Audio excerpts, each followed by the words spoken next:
On behalf of the Raza Foundation and the India Habitat Center, we welcome you. Oh.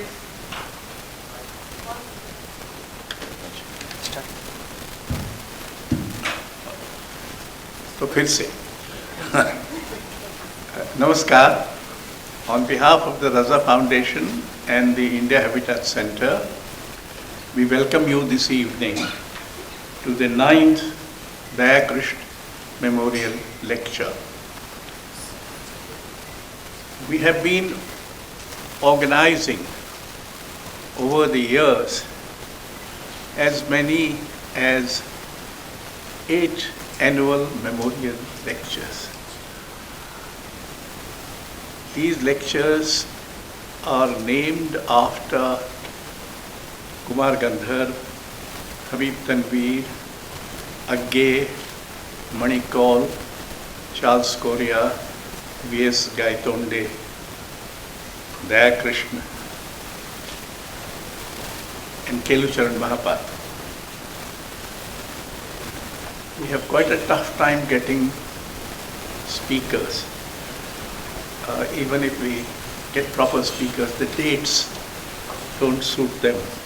And we cannot play too much with the dates because the dates are given by them and they are fixed dates. So anyway,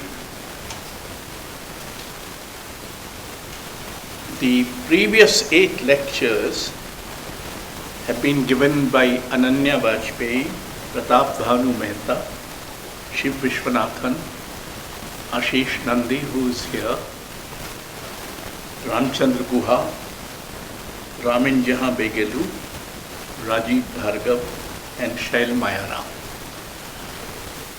Today in the audience we have 2 eminent persons who have given these memorial lectures. One is my old friend Hiren Gohain, who gave, I think, the first Agge memorial lecture, and Ashish Nandi, who must be coming in soon.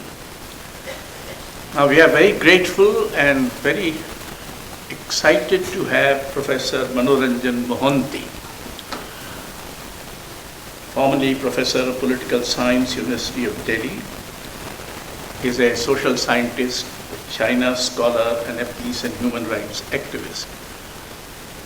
Some of us have known him for a long time as the person who promotes the creative theory initiatives. He has been a distinguished professor of the Council for Social Development. His Council of Social Development remains so distinguished? I do not know. But all institutions seem to have faded into irrelevance. Please put off your phones. This is one, chal bola beech mein gabad kar deta hai. Then Emeritus Chairperson, Development Research Institute, Bhubaneswar, and Emeritus Professor, Institute of Chinese Studies. His recent papers have been on inequality, a perspective from the global south, Satyagraha and democracy, 21st century perspective. She has authored many books which include Contemporary Indian Political Theory, Red and Green, 5 Decades of the Maoist Movement in India, China's Transformation, The Success Story, and The Success Trap. He has edited or co-edited works which include People's Rights, Class, Caste, Gender, Exploring Emerging Global Thresholds, and Migration, Workers, and Fundamental Freedom. So we are very happy that Professor Mohanty had agreed to deliver this lecture. Professor Mohanty, would you like to speak from there? No, whichever way is comfortable. Yes, fine.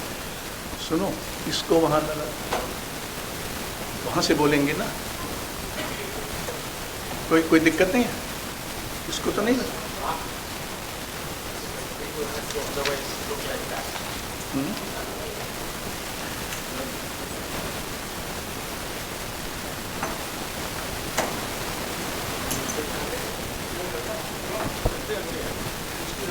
No, no.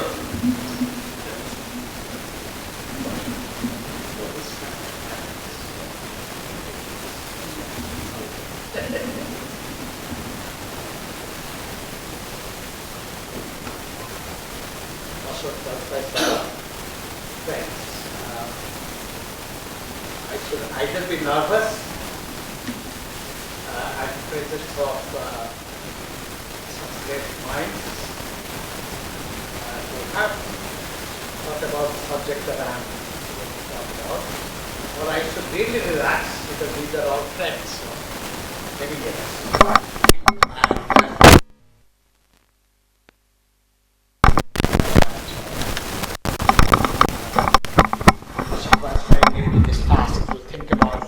Something that really is very dear to my heart. It is indeed an honor to speak on this occasion to celebrate the legacy of the great Indian philosopher Daya Krishna. Three powerful intellectual currents that he inspired have deeply influenced many like me and contributed to shaping major dimensions of thought processes in contemporary India. First, his way of looking at philosophy as a part of people's life and history, rather than the specialized domain of reflexivity belonging to a high pedestal. I know there are some philosophers here.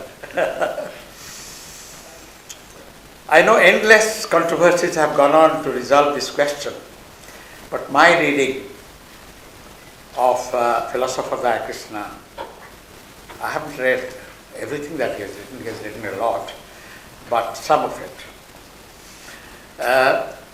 It leads me to discern philosophy, see deeper meaning of things and happenings in everyday experience of humans. That's one. Second, Daya Krishna's command over both Indian and European Western philosophy and his mode of putting them together in reflecting on issues. Together, I emphasize, not separately.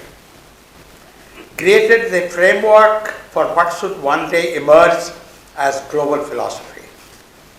That is no doubt much more than the Indo-European sphere, but here is a model to begin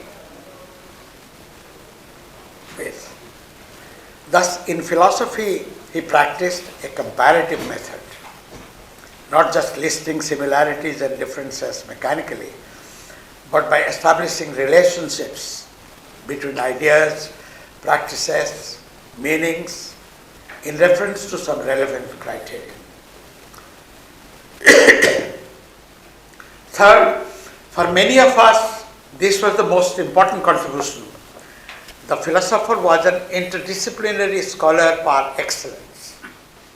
I know so many there are a few who knew him personally here, Asisnandi and others. They would vouch. In today's parlance, he would also be called a multidisciplinary, even a transdisciplinary intellectual, taking up issues that cut across social sciences and humanities and even aspects of natural sciences. I find the centrality of the political in almost all of his writings, though often in unstated ways, but we can find it out.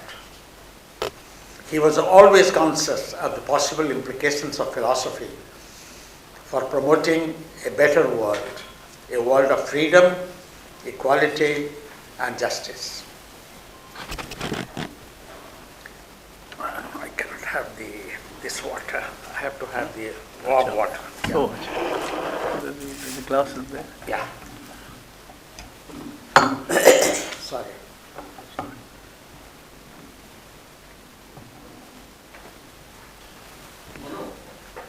Also, move the mic little towards you.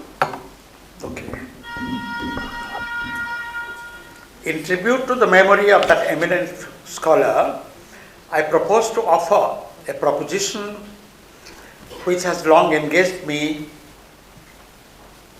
as a teacher as well as a political being.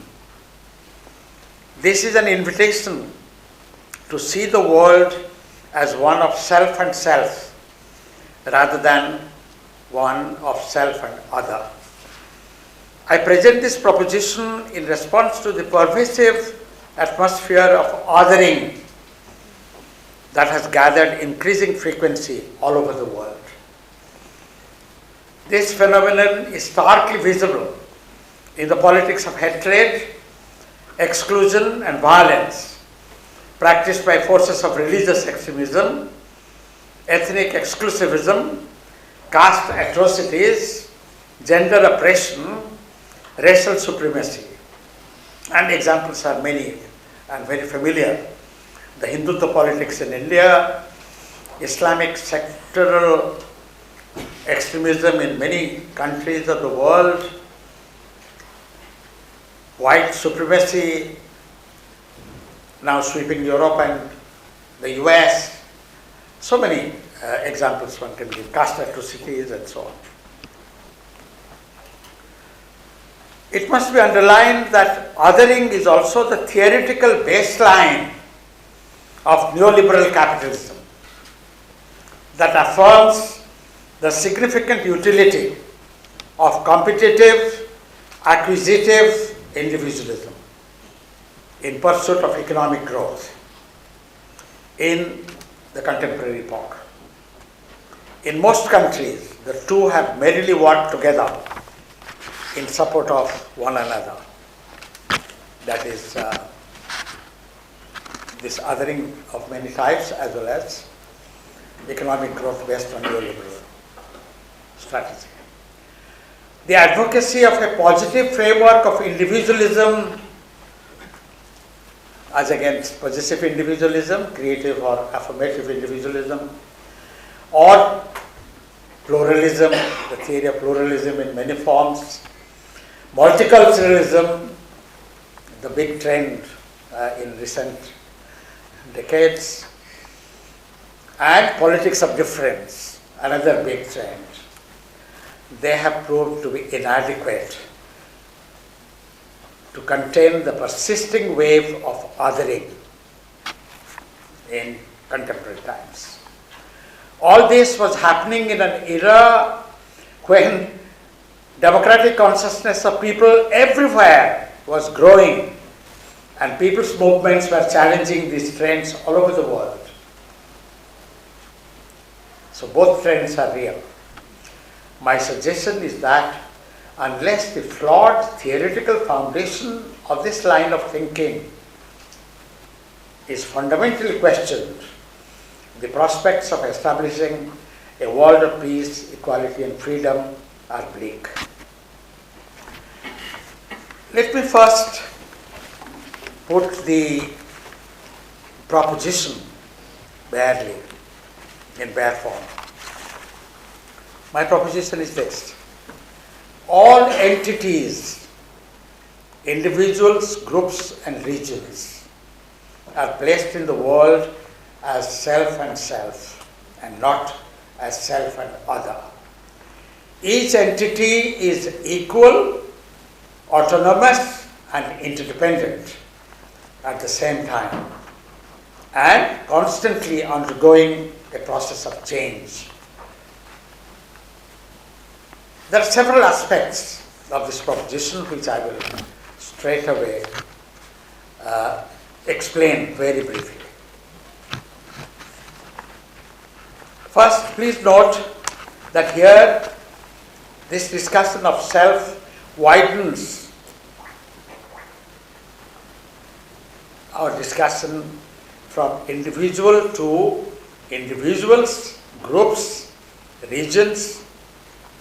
So it's a larger concept of soul, and I will come to Swaraj in a few moments. And of course Swaraj originally to many meant only Swaraj for the nation and so on, but it's much more than that.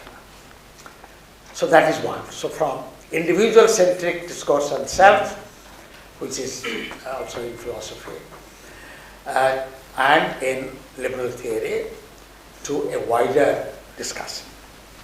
Second, from atomistic individual to a relational entity. So, self as a relational entity. I will explain that in great detail. And here, self as nation is the most well discussed thing. But I would say the gender self, the Dalit self, the peasant self, the student self. So class, caste, gender, ethnic, language, nationality, several notions of self I will have in mind. And this is an important point to remember. Each self has a degree of autonomy, seeking realization of its creative potentiality. So in the modern era, when our concept of self is tied to the concept of equality of every individual, equality of every language, every religion, every equal respect for all, and so on, this autonomy is very important. So each self has a degree of autonomy, seeking realization of its creative potential. And so that consciousness about the self is consciousness about the creative potentiality that the individual or the region or the group has become aware of. And when we talk about the relationship with many selves, these, and here I have a parenthetic note, the spelling is not selves, S-E-L-V-S, but S-E-L-F-S, which the computer will never accept because it's in the framework of self and other. Okay? That is, so it will take some time for AI to capture the point that we are discussing here. Because here all selves are regarded as mutual relationships. Because I am ultimately driving at the point that the new concept of self that emerges from our discourse today is the mutual self. I will later on call it Ubuntu self. I will come to that in a moment. Because mutual doesn't convey all the things that I want to convey about the self. Now, then it also implies that they are all in dynamic conditions undergoing changes of different kinds. Because the relationship is of various kinds, unequal, oppressive, maybe complementary, maybe solidaristic, all kinds. Now therefore there is a constant dynamic that is taking place, ranging from affirmations and adaptations to radical transformations. Some relationships may grow as complementary, while others, especially the unequal and oppressive relationships, are subject to transformation. And that is why they are in different formations active as agency. So the self now is conscious of its agency capacity, its capacity to transform, to change the relationship, to relate differently. So that is the new consciousness which characterizes the modern world of self and self.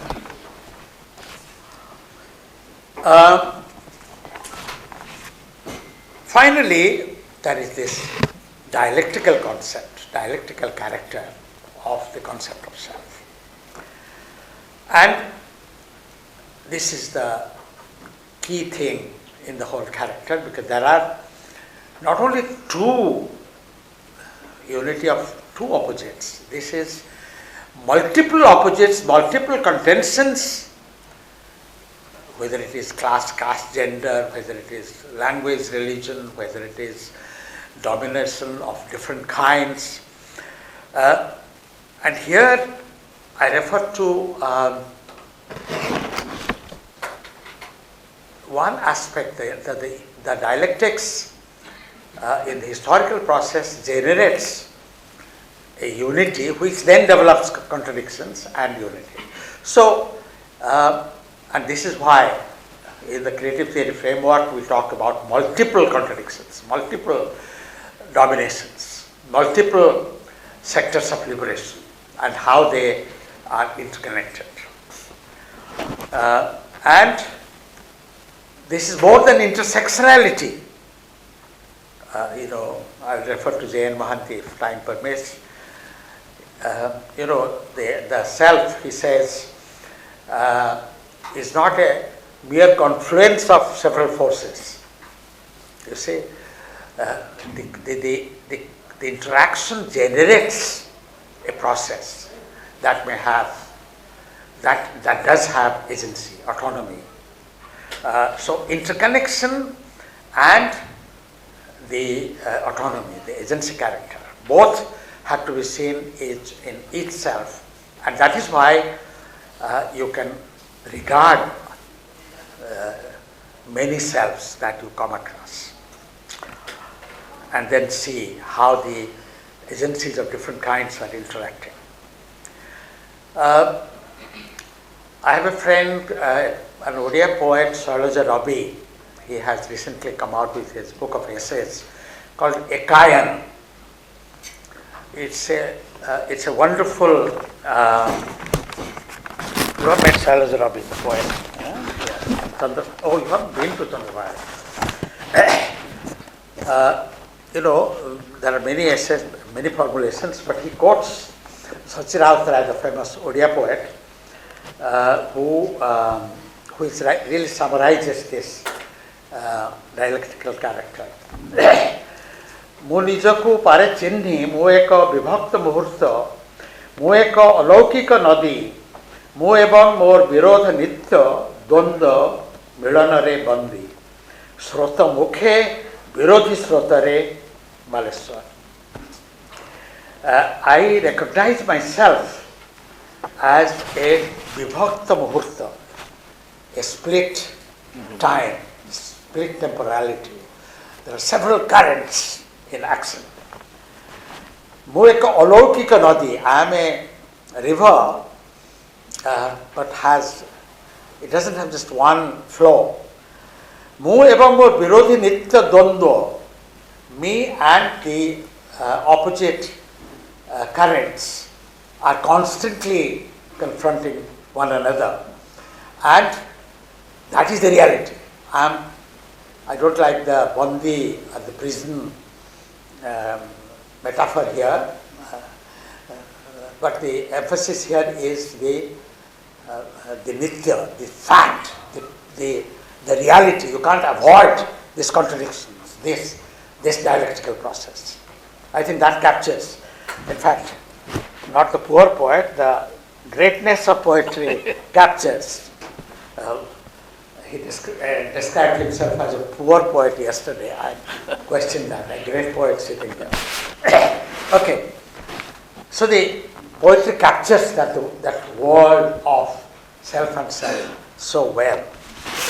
And it is not, and I may not have time to talk about the transcendental self, which philosophers talk about so much. But here, the dialectical and historical materialist notion is built into it, but admits limits of knowledge, admits ignorance of dimensions that are not clear yet, admits dimensions of conflicts and possibilities which are being generated every day, every moment in history. So, the source of transcendence, source of that unknown, source of that creativity, because unless you allow that, your creativity cannot flourish. And so the self has that agency capacity, and therefore it is materialist. It is a product of history. There is memory, there are records, there are structures, there are cultural processes, there are transformative processes, and so on. And lots of cost suffered by on the part of so many. But you have to admit limits of knowledge. That is why skepticism has to be built into dialectics, this dialectical and historical process. So the dialectical notion of self has to locate it in history, in materiality, in real life, and those philosophers who have talked about transcendental self and so on, they make us conscious of the epistemological limitations that we analysts, philosophers have in capturing reality and its dynamics, and at the same time constantly raising ethical questions that you are conscious of, and ethical questions you are not conscious of, and others in other parts of the world or some future generation. So the ethical questions and the epistemological limitations will allow some play if you have the patience to talk about transcendental self, or have a dialogue with those who are not sharing my notion of dialectical, or our notion of dialectical and historical materialism.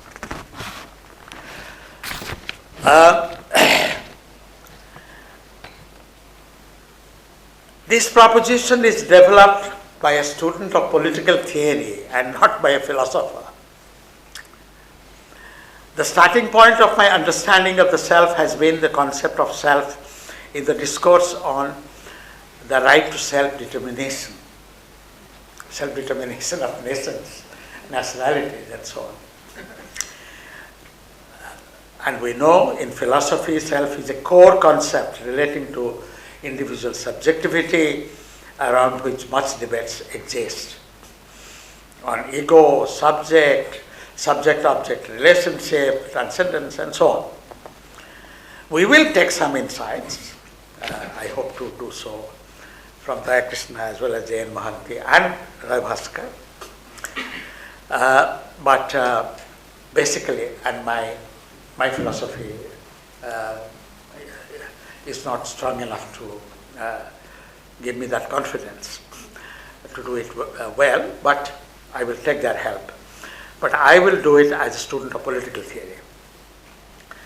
And I must stress that my understanding of this issue has been shaped not by readings and academic discussions alone, but to a very large extent, it is based on my interaction with and participation in peace and human rights movements, particularly PUDR, People's Union for Democratic Rights, PUCL, APCLC, now CLC, Telangana, CLC, Andhra Pradesh, PIPMPD, Pakistan India People's Forum for Peace and Democracy, and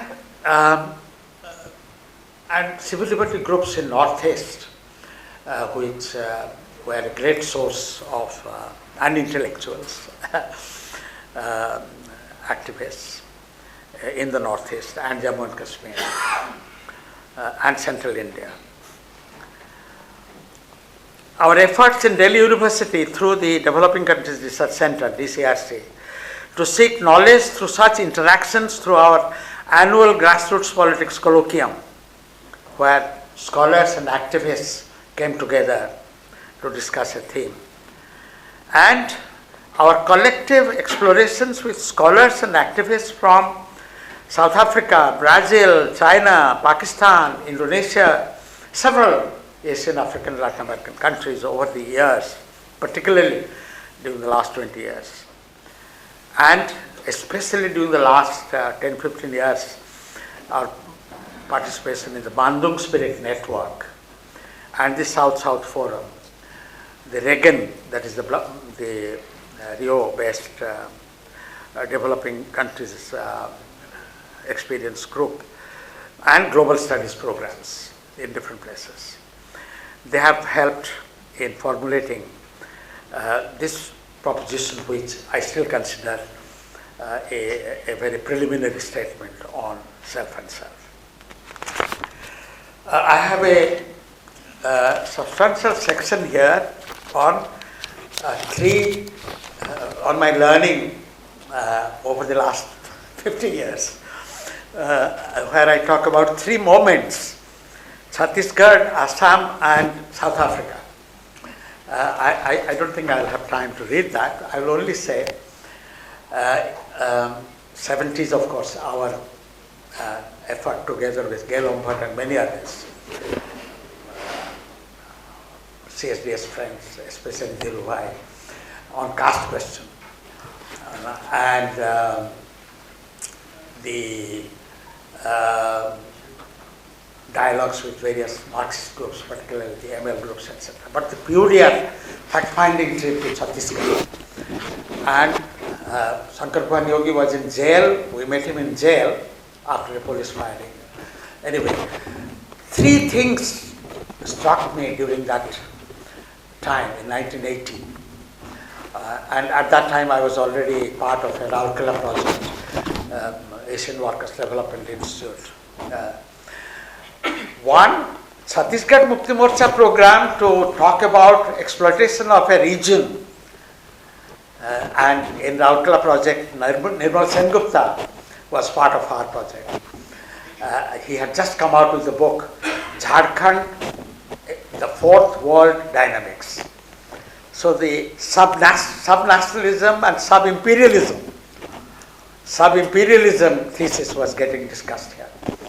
So the nationality question in Jharkhand and Chhattisgarh, and when they became states in 2000, were these problems solved?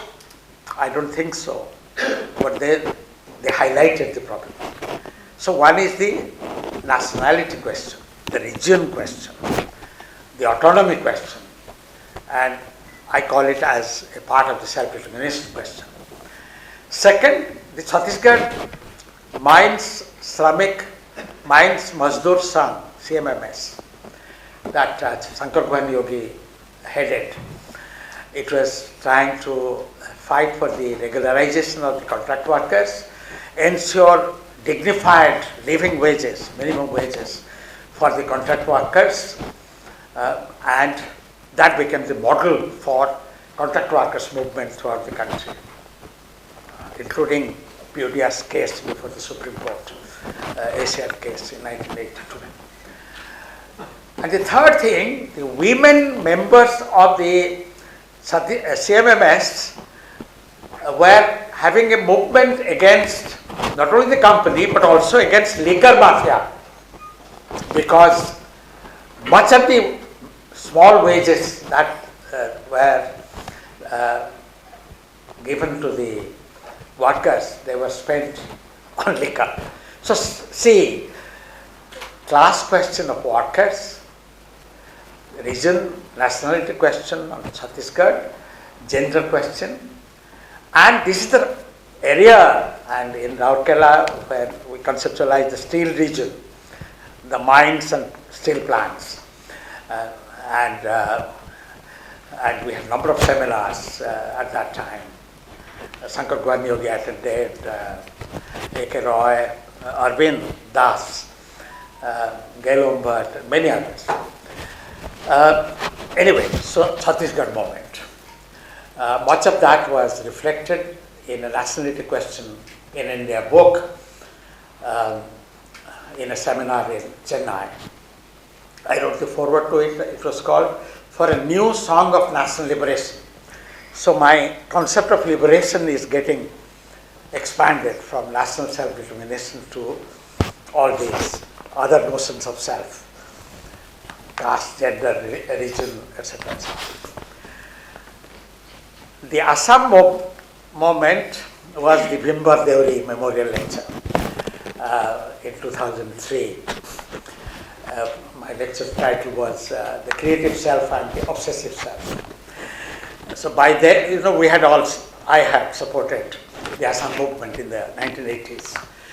But by the end of the century, we were so disillusioned the way the ASU had evolved.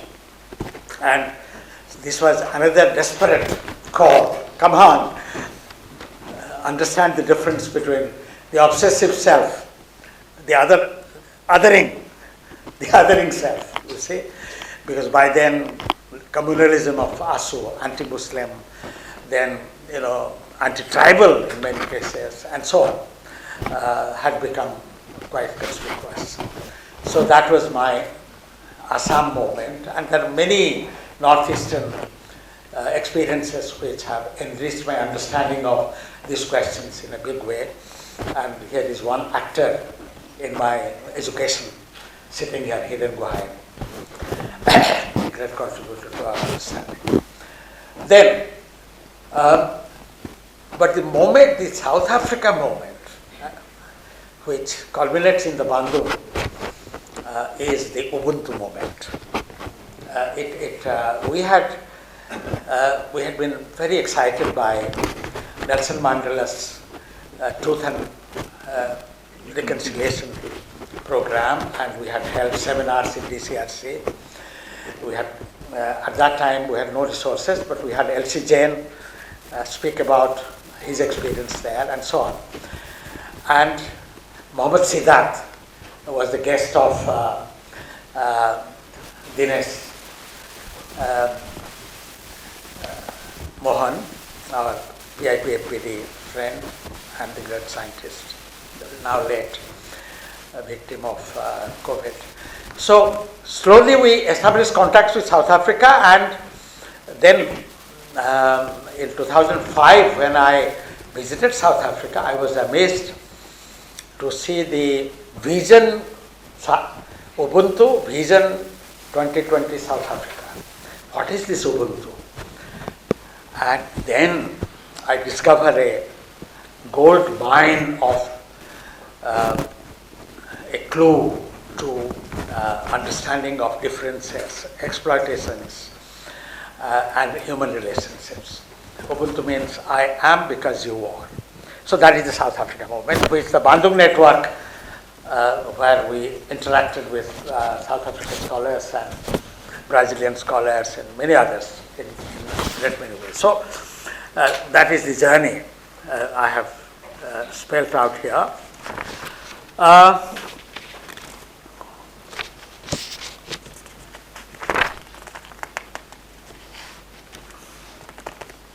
Don't hurry. Okay, I can. Okay, all right.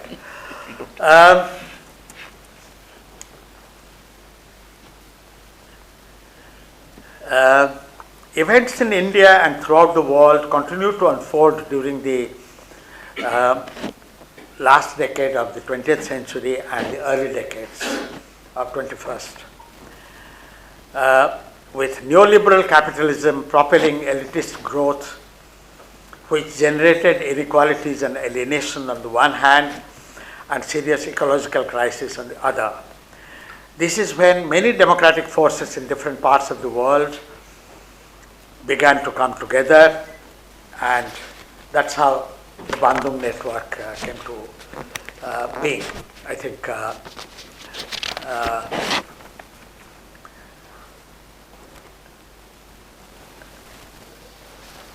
so interaction with them brought to light the emergence of a new articulation of global political theory, which had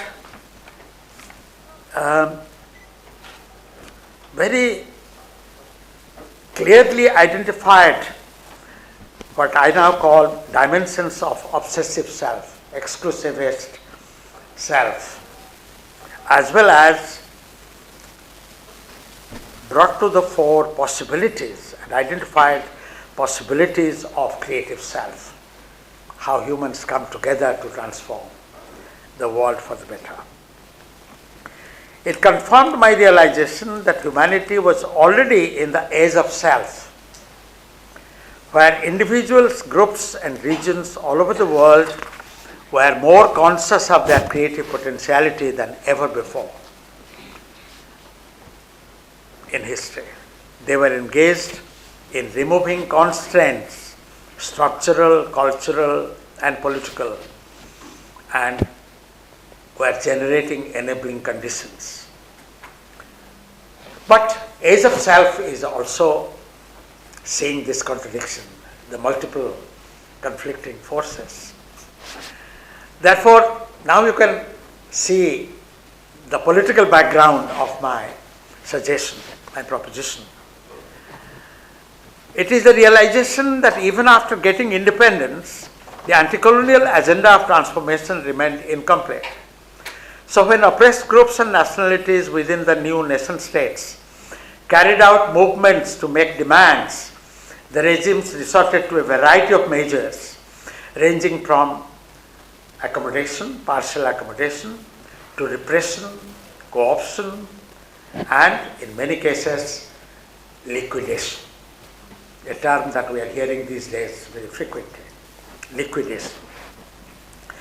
Revolutions and liberation struggles in the 20th century had raised much hopes for oppressed groups, all oppressed groups. So people's movements, movements for rights of peasants and workers, Adivasis, Dalits, women, linguistic and ethnic groups, and movements for rights of religious and other minorities came up in a big way in the second half of the 20th century, because that was the hope, that we fought liberation struggles to realize ourselves, realize our best self. All the oppressed groups sought liberation. The human rights movement, women's movement, and the environment movement in a global scale created a new milieu of people's rights. This is how we saw the coming of the age of self at the dawn of the 21st century. But instead of recognizing this phenomenon as a new stage of transformation, in continuation of the liberation struggle, the rulers considered them as disruptive of their modernization and development strategy. What was most unfortunate was to see global forces and national regimes take full advantage of the rise of people's movements, dividing them, pitting them against one another, using them in maintaining their own domination. Even though in this struggle, some gains were also achieved by some of the democratic movements. The last decade of the 20th century had already seen a global situation with the collapse of the Soviet Union and the powerful wave of capitalist globalization with its package of neoliberal policies. It promoted individualism and competitive economy as the new mode. This mode of political economy, as I have suggested before, directly aided the phenomenon of exclusive self. So the political economy of obsessive self, exclusive self, self and other is very clear, is this neoliberal capitalism. In all spheres, they promoted self and other, which they thought was a useful framework for various kinds of vikas chosanas. Okay? The liberation struggles in general had a different framework. Of course, for example, Swa in Swaraj, self in Swaraj, and so on, which was not exclusivist. Let me straight come to the global political theory, which we try to interconnect through the Bandung network and the many, I can see here, many people who have participated in this global collective endeavor to compose global political theory, which is yet to emerge. Because we are drowned in the theory of self and other. And students of global studies make a distinction between world history and global history. World history is geographical region histories of all regions of the world. Global history is that plus what are the interconnections, connecting processes, common themes. So some of the common themes, we are familiar with health, epidemic, environment, human rights, feminism, trade, communication, transportation as global things. Also, movement for equality, freedom. So what are the many dimensions of self and self relationship? So within that, I think various continents, various countries, various struggles have put forward a set of ideas which are our great resources. I will take Swaraj, Chiefan, Ubuntu, Bien Vivir, Liberty and Samatha are the 6 concepts. Some of them are very familiar, so I will not elaborate on them.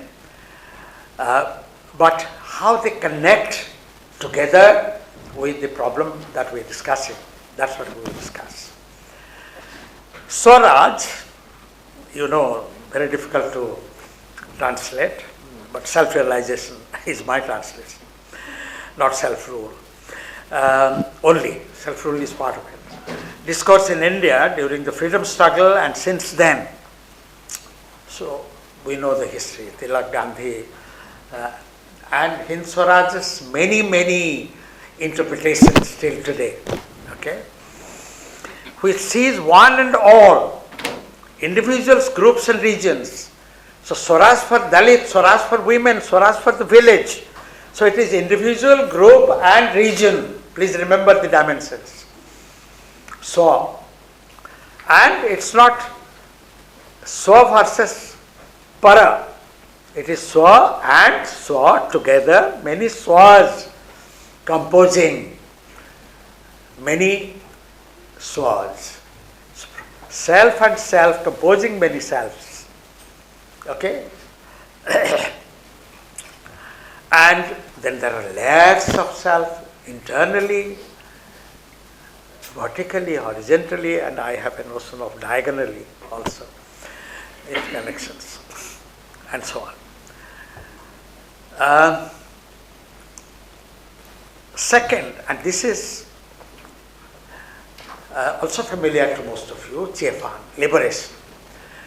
It's not just a Chinese concept, though at some point in one of my essays on freedom discourse in India and China, I just picked up these 2 concepts, Swaraj and Chiefan.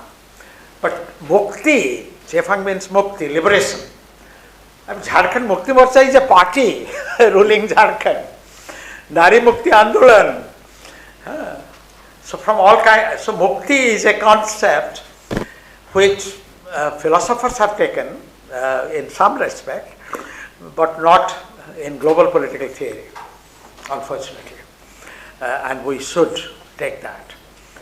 So it was common to all anti-colonial movements when Vietnam achieved liberation finally from US neocolonial rule.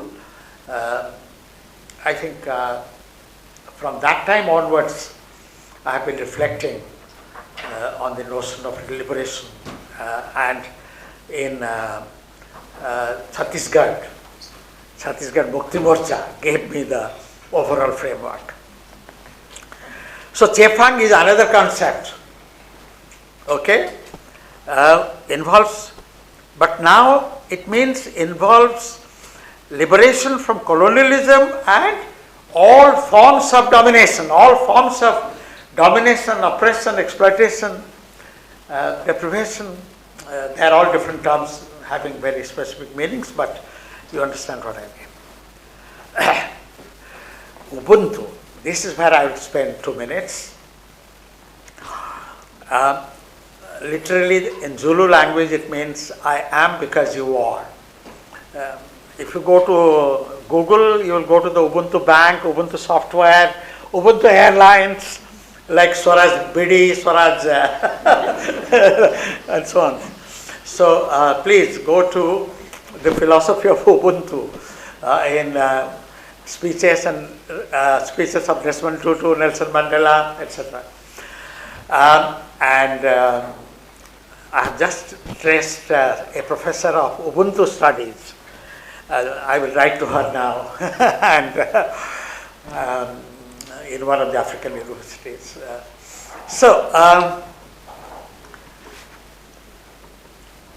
Literally it means I am because you are.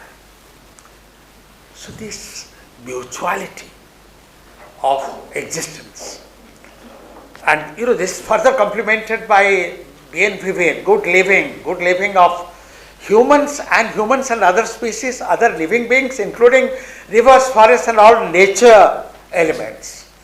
So this interdependence or mutuality, if you take Ubuntu and bien vivere together, bien vivere is now in the Bolivia Constitution also. I noticed it only 5 years ago or so in a South-South Forum discussion in Hong Kong. But from 10, I think Ashish must be familiar with it, and Ashish Kothari even more. He has been part of this group. But I want bien vivere to be part of the core of global political theory, with Ubuntu. So interdependence, mutuality among entities that are equal. So equality and mutuality both are integral elements of this notion of self and self. Equality and mutuality. You see? But not enough. Nelson Mandela has many wonderful examples. I don't have the time to go to them, but how they together solve problems. They come from different backgrounds, they help each other, settle together, and they have a problem. They have to reconcile or transform or replace or eliminate, or they have to solve a problem. So dynamism, transformative capacity is built into the Ubuntu concept. You have to live together, and something is to be done to live together. So the self and self is a concept of activity. It is not stagnation. It is activism. That's why agency. Self has an agency. Well, from Europe, US zone, I could only say Europe, but I think America during the last 200 years has, from its soil, has also contributed to liberal political theory in a big way. If I can pick up one concept that is central, that is liberty. And individual liberty. I know we are all familiar with all the debates on freedom, liberty in liberal political theory. But how to answer the questions that, from Aristotle, Locke to Hayek and whoever, Milton Friedman, how do they raise this question? We have to answer that. And I think we have answers. The Swaraj Ubuntu, Swaraj Chefang Ubuntu BNP framework has answers to individual freedom, because individual freedom is realized only through mutuality, only when there is understanding and realization of the possibilities and limits of one another. And the goal that from Buddha to Ambedkar to now we, and in my view, all societies have a history of struggle for equality and, of course, dignity and so on. So samatha, this is the 21st century is the moment of samatha, I think, in global history. That is why the samatha discourse has to connect all the movements. Together, these ideas constitute a powerful concept of self. Every entity on the planet is seen as self, which is at once autonomous and interdependent, as stressed by Swaraj and Ubuntu. It is constantly engaged in liberating itself from bondages and constraints, from oppressive structures, cultures, and processes at different levels, as meant by Chefan, liberation, mukti. Self refers to not only many groups of human formations, but also other species, including birds and animals and living elements, such as rivers and forests, as living together, sustaining one another. In this process, liberty or freedom of each individual is protected not as an obsessive, exclusivist self, but as a creative, mutual, or Ubuntu self. Together, they affirm that all relationships are in the process of transformation, enabling all to realize their creative potentiality of every element on planet Earth, while moving towards achieving samatha or equality. I have a whole section on what is othering and its many forms. I will not read that, but I will read finally another 5-7 minutes. Sorry. I have called this section as Living Life as Creative Self in a World of Self and Self. This is the invitation of this lecture. So creative self celebrates differences without falling into the trap of othering. The autonomy of each entity is respected by its related entities. Certain uniqueness of each individual, each culture, each language is to be recognized. At the same time, how even that uniqueness has been constituted and is constantly reconstituted by currents and interactions from its immediate, always as well as distant surrounding, the world, present and past, has to be recognized. This is the dialectics of history. Here, the real life situations are very well explained by some philosophers. In a famous essay, and in fact, I talk about 3 tests of this proposition. Daya Krishna's warning on I-centricity, Jain Mohanty's method of avoiding pitfalls of relativism and absolutism, and Roy Vaskar's notion of tripartite self.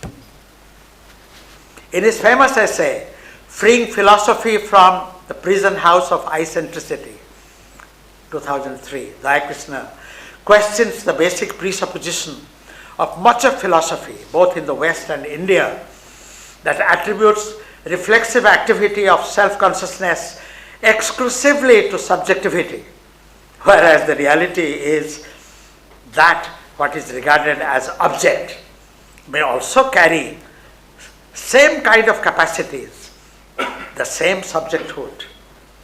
This reference to I-centricity is a good way of articulating the phenomenon of othering and the notion of obsessive self. Philosophy has to liberate itself from I-centricity, that is the call of Daya Krishna. Jain Mohanty, in his essays on self and the other, 2000 publication, has many insights that are helpful to our understanding. Sharply critiquing psychological atomism, he emphasizes how person, self, subject and ego each have a dimension of reality with a number of layers and continuously experiencing a process of dynamism and flow from a variety of sources.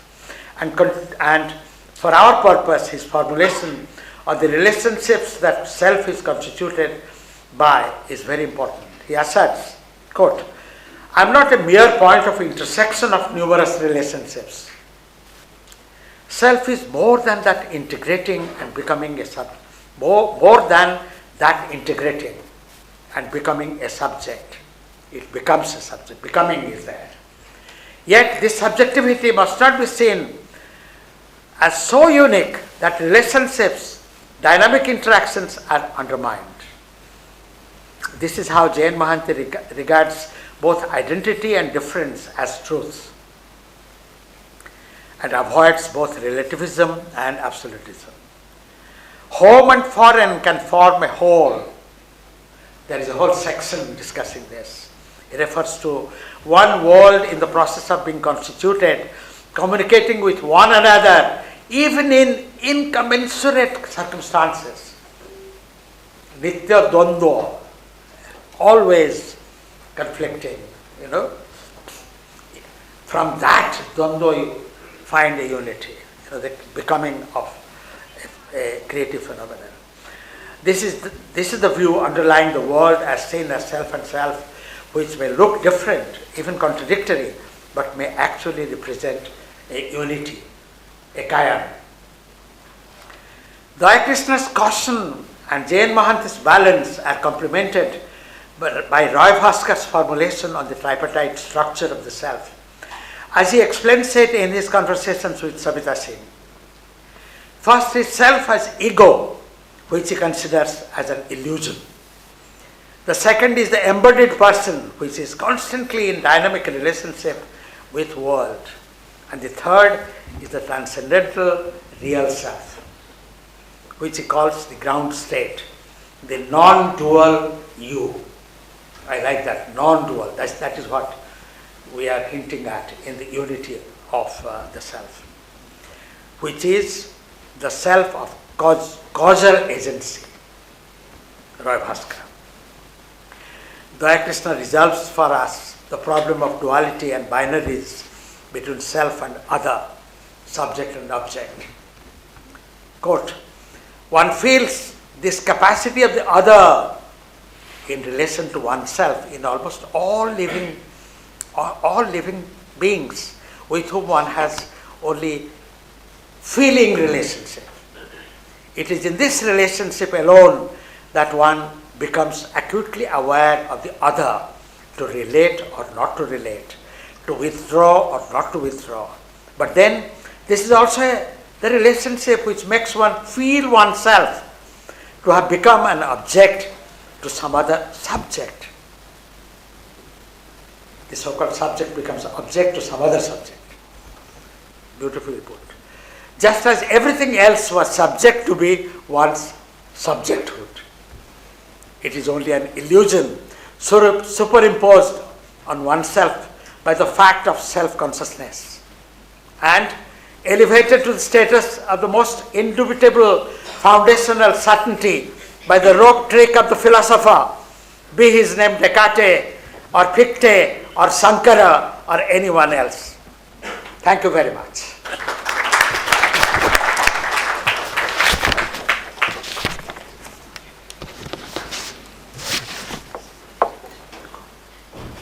Thank you very much, Professor Mohanty. Now we have some time, not too much, but still some, for any comments or any questions.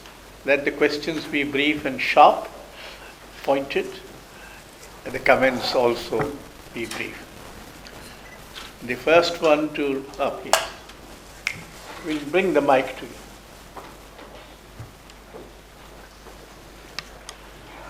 I must say that I'm so delighted to hear what Dr. Mohanty has to say today. It's a kind of a project of self on which he has been working from the time I have known him. And it is not so easy to work out notion of self amidst continuous multiplicity and multiplying forms of reality.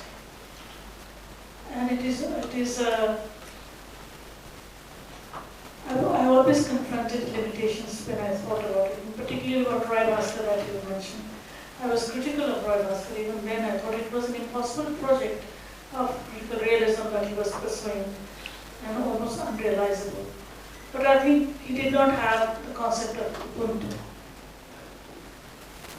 The other was the generosity towards the other in a concrete form. He did not have. He did have the notion of transcendental self, but he missed this step. I think it has become very clear to me. I am working on Prof. Mohanty's book, basically, and today I think the introduction is made, and I'm so very grateful. I think the book will come out very quickly, sir. Wonderful to hear you today. I think it's a good Daya Krishna lecture. It is in the spirit of Daya Krishna, where you address complexity of human life and notion of self, and particularly Indian self. You're not talking about Indian self, which is also a kind of a resolution, an inner resolution, that you can talk about self in a generous manner, in a manner that is transcendental, where all selves are same, similar, in the sense they have equality. And so there is no specific stress on that. That was also the stress on understanding Indian self has also been quite heavy and full of anxiety for me. So I think that anxiety was also addressed by you in this. Thank you so much. Yeah. Please be brief. No? Thank you, Professor Mohanty. Now, this constitution or engagement of self and self, also what is the dark dimension of self itself. Therefore, understanding the dark dimension, how it is facilitated by dialogue like three gunas, sattva, raja, tama. Secondly, this notion of global political theory, as you are interrogating the notion of the world, the notion of the global also requires a foundation of interrogation. Because the global is not isolated from the global as a production of last 500 years of the colonial. Finally, in terms of engaging with Daya Krishna has a very deep formulation of the sociocentric and ethnocentric. But yourself, as it relates to the Atman, but also there is a critique of the sociocentrism. And samatha, the samatha discourse, how it also cultivates a samatva. Therefore, the samatva is a sense of balance, which requires a spiritual cultivation. Would you like to answer? Oh, okay.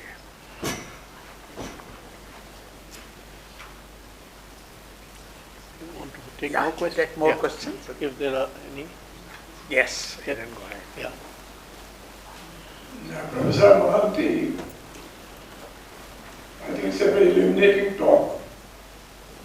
But at several points, I found myself wondering about certain things. Here I am talking not as a philosopher, but as one interested in politics. We are talking about mutuality, autonomy of the individual in terms of difference. But there are relations in the world that are contradictory and contextual. And especially, we are living in a world which is structured on the basis of inequality and, as you say yourself, oppression and so on. So in order to negotiate with him, we have to get together, think of differences, and work as a body, as people all over the world are doing, as you say. So you see, I think the discourse ought to be broaden the field. this element of humanity. That as you are creatively progressing towards the future and trying to, in the transitional phase, establish mutuality and so on, we are aiming, we are targeting opponents with whom we cannot mutually interact. As Gandhiji tried to do, great man he was, I don't think it's really worked. The tragedy of his life is that his whole life was devoted to the kind of concept, realizing the concept that we have in mind. And I don't think, in spite of his greatness, which you all admire, it really worked. Whether in terms of partition, Hindu-Muslim relations and so on. And so probably what we are talking about is an ideal future. In the meanwhile, we have the unpleasant, implacable reality of conflict and contradiction, which you cannot shy away from. Thank you. Thank you, sir. Manindra. Oh, you take the mic. Yeah. Thank you, Professor Maya. I think this is a question I wanted to ask in a different form, so in case I say this. I think this is a very important issue that Gandhi, despite almost kind of agreeing with your formalism, failed drastically. And that is what probably today we need to analyze, that the ethical may not be real, and real is not ethical. So this contradiction between ethical and real, how do we resolve it? The real is that human beings are good and bad simultaneously, and if the circumstances are such that we choose to become bad, then it's very difficult to bring us to the good. If there is scarcity, there is a very interesting experiment in psychology that best of the people were put in the prison, and then when they were brought out, they were the worst of the people. So capitalism is kind of giving such a situation in that how do we reclaim that Ubuntu self, and how do we reclaim by resolving this contradiction? There are two ways. That one, Ravascar and Gandhi tried something more, but Ravascar tried to resolve that philosophically, something that you are also trying to do. But I think that doesn't work all the time. So do you think that will work? Or you really have to find out some other way, whether it could be resolved institutionally also, something that Marx wanted to do. So is there any kind of dialogue between Marx and Gandhi that is needed today, instead of really switching from one to the other, and without really having what is called hermeneutic dialogue between the two? Okay. Oh, there is one there. Yeah. Sir, you talked about non-duality and mutuality. We live in a time where the self is becoming a product and the society is getting reduced to a product-based society where each individual is not an individual, it's a product, and that's why it's getting a barrier to realize the individuality. So, do you think when these terms were coined, the society was quite primitive, naive, and innocent? Because by and by we are in a times where these themes and these ideas and the ideation itself is finding themselves in a strange world, where probably 10 years, 20 years from now it will be very difficult to relate with the quality of syntax that you have mentioned with the existing one as well as the coming generation. So do you think that it is a more, means what we are talking and what exists, it's it's altogether different and getting different and further and further. That's what my point is. Thank you. Yeah, the philosopher. Yes. He is Professor of Philosophy in JNU. Thank you, Professor Mohanty. I think I want to draw your attention to this whole phenomenon of awareness, because that's something very essential to the very identity or the concept of self. Now, in the case of individual, that awareness is something very authentic. Now, when you talk about plurality, when you identify any self with the other, and invariably it is sort of a plural entity. Now, how do I self-aware of the other, which is inaccessible for me to know what the other is all about? Now, do you sort of endorse some sort of plural self-awareness kind of concept?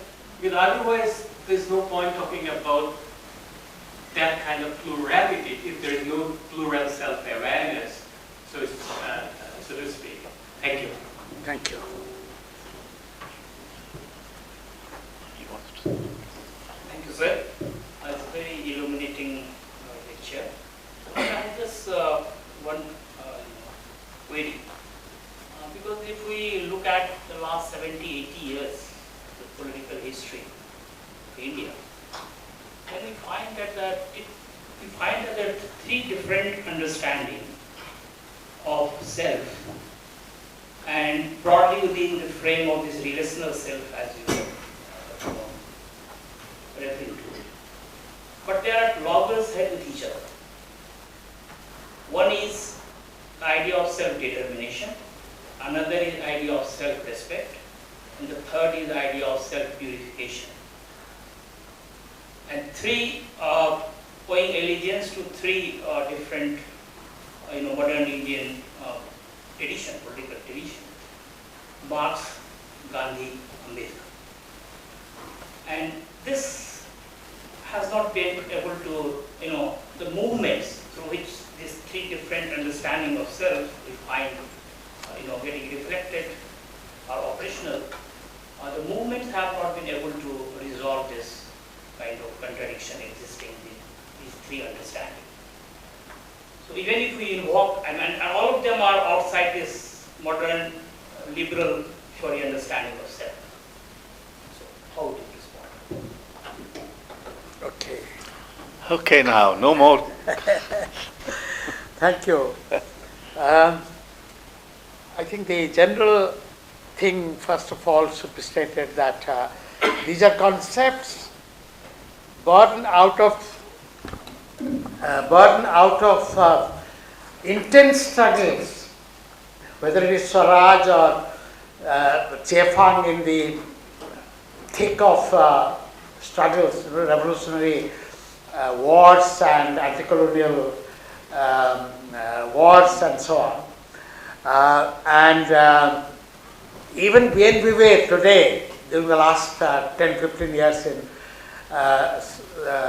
South America, is part of indigenous people's land rights movements, forest rights movement, communal organization and its control over local resources movement. So these are out of struggles. This is very important, first of all. They are not products of an innocent world or innocent society when contradictions did not operate and there was no violence and it is not that, exactly the opposite.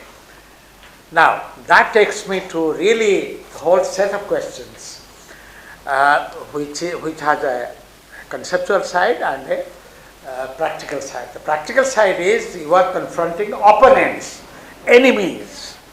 Okay? In fact, I have read the literature on self and enemy.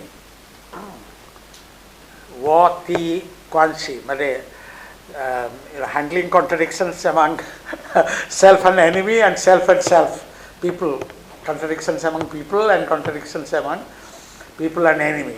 See, I have quite familiar with that. Here, the colonial discourse and the capitalist intellectual hegemony has so captivated our mind that we can only see binaries, we can only see dualities, we can only see the opponents. I mean, when Israel and Palestine is a good example. There are heinous crimes, genocide being committed by the Israel army. But we all know that Palestinians live, there are so many Palestinians in Israel itself. And during the last 50 years, Palestinian labor was actually working in Israel, factories, land, shops and so on. In other words, if we had the self and other framework, which Netanyahu definitely represents, okay, is that the only reality? There will be truths, there will be one state, two state, whatever, and prolonged war, and so on. India-Pakistan present relations, will that be the only way, even when our media and some of our leaders project it as enemy and people, we and the enemy? I mean, we interact, people interact. I mean, South Asia is one unit, emotional, geocultural, and political unit, and so on. Now, therefore, the conceptual, I am questioning the conceptual framework. I didn't read that othering. Othering as a methodological naming was invented. Othering was only being practiced by colonialism. And of course many others, Brahmins, whites and so on. They were all practicing othering. But they didn't call it othering. It's a critiques of colonialism. You see, when Ngugi, that section I didn't read, in our seminar, which produced the book, Symphony of Freedom, Ngugi wa Thiong'o here in Delhi, he had come out with the decolonization of mind by then, said, look how they were practicing othering and we didn't have the right to name it as othering. Now we know how to name it. Let's move the center from the metropolis to our place, and you will see what is the reality. So that is my plea, that we have to change this discourse to handle even the toughest of contradictions. When the enemy is killing each other, they have to sit and live as human beings. We want to transform the structure, the relations, and re-establish humanity. That is the point. That is how a villager in an Indian village perceives the community. That is how, I think, pre-colonial India also had othering, caste, etc., class and so on. But there were also a discourse of accommodation and mutual tolerance. So that was one way of hiding the othering and oppression. Now we can expose that. But there were some intellectual tools which we have forgotten.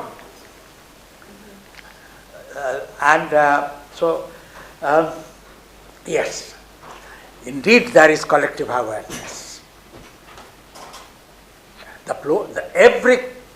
The village as a whole may have some understanding. It is plural still. There are layers. There are layers of self, layers of awareness also. But awareness is not an individual person subjective reflexivity. That is to be questioned. That is what Daya Krishna questions, Mohanty questions, and we have Bhavascar questions, and we have to see awareness has many manifestations at different levels.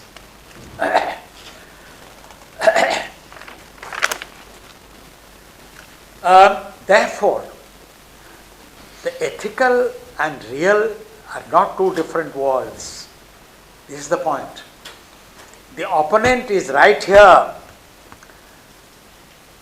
and the white supremacy in America is confronted with Black Lives Matter on the one hand and the reality of a multicultural society, multi-religious society, multiracial society.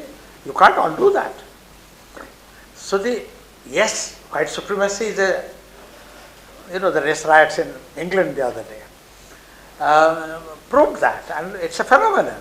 National Front in France and so on.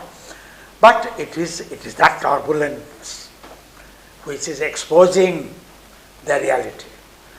So the ethics has to be read in the real situation. That they have to see the possibility of self and self, not just self and othering. White and black have to. They are no longer white slave owners and slaves. That was the utmost othering in practice and so on. From that situation to black capitalism, Black Lives Matter, and the transition.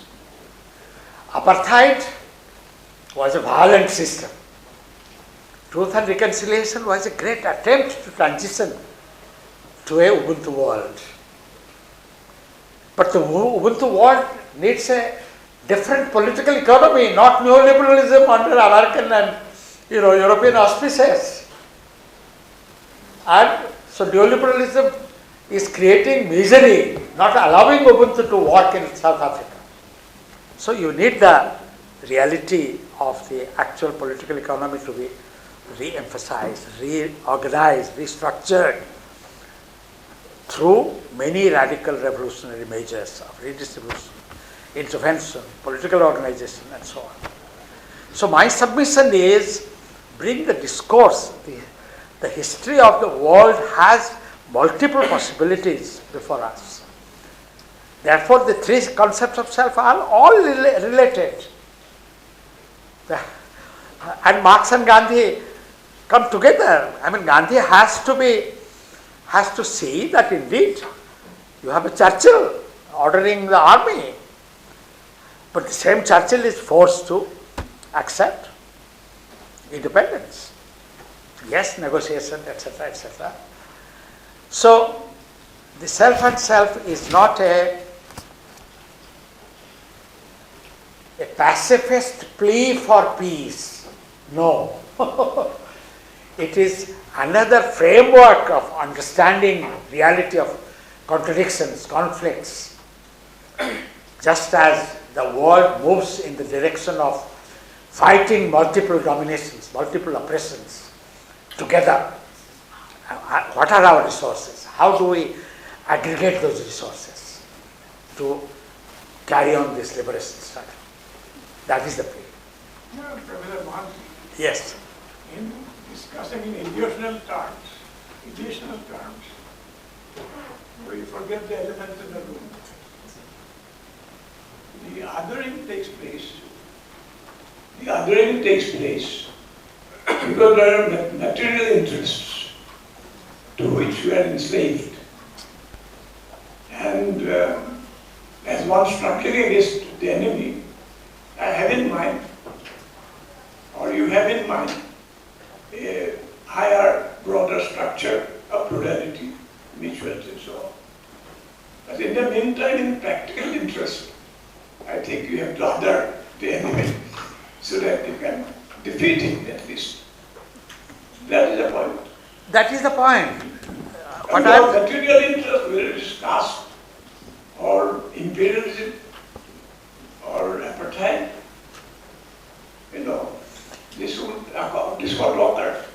So, imperialism has to be challenged by revolutionary struggle against it, but on what premises? That look, we need solidarities. And we have, I mean, even in imperialist countries, Bandung Network has members from imperialist countries because they also want to overthrow imperialism there, capitalism there. Yes. Because we have to expose, because othering process is also part of the reality. I'm not saying that. What I'm saying is that we have been so drowned in the othering process that we are losing sight of our resources. That is my only small point. Our resource of looking each other as selves. I did not use the word other in the paper in that sense. I want to say looking at our surrounding, at many entities, at our neighbors, friends. Otherwise this self and other framework gets reinforced if you use the other too often. Okay? And therefore, and please remember, it celebrates uniqueness, difference, plurality. So, in the attack on othering, don't say we are attacking differences. No. That confusion must be eliminated right away. Okay? So all that I'm saying is to be able to fight imperialism, fight neoliberalism, I think the discovery of our intellectual, political and real life resources as self and self have to be recovered.